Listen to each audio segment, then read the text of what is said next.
Here's the Naked Silk Press. I know you've been hearing a lot about the Naked Silk Press, so I'm going to give you the steps and the benefits of each of the products so that you can go out and tell the stylists that you're servicing what they should be using for their silk presses. So, of course, the concept of silk press comes from a client that has natural hair that you're going to transform from the curly state and put it into the smooth state. The object, though, is to make sure that the hair stays smooth as long as possible. Here at Naked, what we believe is that the only way to make sure that the hair stays smooth is to fill the cuticle layer up, or the hair itself up, with as much moisture as you can prior to closing the cuticle back down. So now, whenever the hair is wet, the cuticle layer is naturally open, and whenever you dry it, the cuticle layer naturally is supposedly shut. So what we do when we have clients that are coming in that are looking for a silk press, first thing that we want to do is to make sure that the hair is detangled prior to shampooing or putting water on it.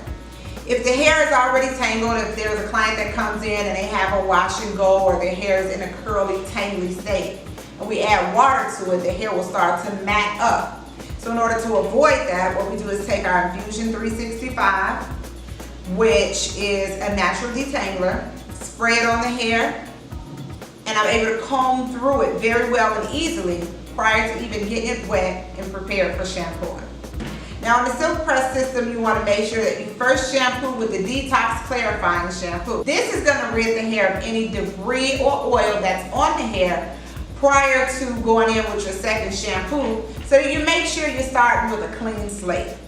So our Detox Clarifying Shampoo is always going to make sure that it's getting everything off of the hair that's unwanted without stripping the hair from its natural moisture. That's really important and a great selling tip when you're using the clarifying shampoo. So we always start with 1 lather of that, follow up with the Honey and Almond Moisture Whip Shampoo.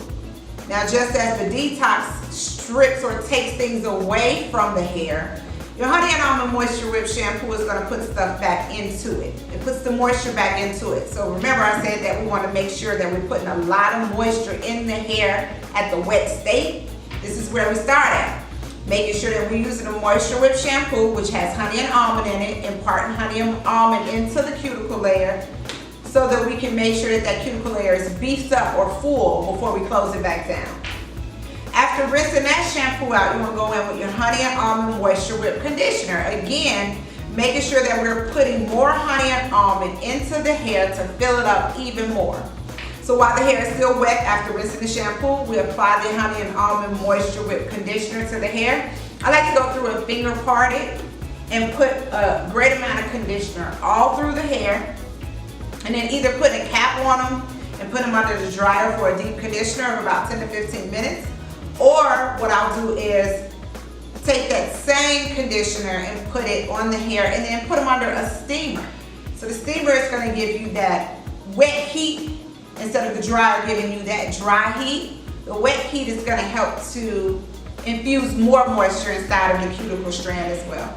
So once I do that, bring them back and rinse the hair out. Now I know that the hair has as much moisture as I can possibly force in it, so that when the hair is dry, it doesn't start to balloon back up from humidity. Once I've rinsed the conditioner out, then I'm going to take our Infusion 365 again and use it as a natural infuser and also as a detangler. Spray it all over the hair so that I can comb through it well. And I also am imparting more moisture in the hair with the cypress oil, jojoba oil, and almond oil that's present inside of the Infusion 365.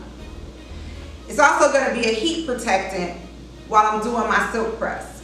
Now, anybody that has natural hair went natural for a reason. They want to see their curl pattern. They don't necessarily want their curl pattern to go away. If they did, they would just go ahead and get a relaxer instead of doing a silk press. So when I'm using this Infusion 365, it's going to protect the hair from heating elements that are to come. Whether it's the blow dryer, whether it's flat iron, or whatever, it is going to protect it. After I finish with that, I go in and blow dry the hair until it's dry, and then go through and flat iron the hair, taking small sections and flat iron the hair with slow, even strokes. I only go over the hair one time So that allows for me to not give any heat damage to the hair. Some hair you may need a little bit more or a little bit less. Your stylist or the stylist that you're selling to will be able to make that decision depending on their customer. And then I finish out with the satin silkening glaze. Once the hair has been flat ironed, the glaze will kind of seal it all together. So I take that silkening glaze and apply it to the hair. Now if we're gonna do the saran wrap under the dryer, I'll put the satin silkening glaze, put the hair into the wrap, either put a strip on or the saran wrap on, go under the dryer just for a couple of minutes, maybe like 5 minutes or something like that, bring it back down and comb it down, and that's when you get a great silk press that's going to last you for a week or 2 weeks and not have to worry about the humidity changing the texture of the hair back to curling. So again, this is our Naked Silk Press System. These are the items that you need to perform it, and those are the steps to doing it.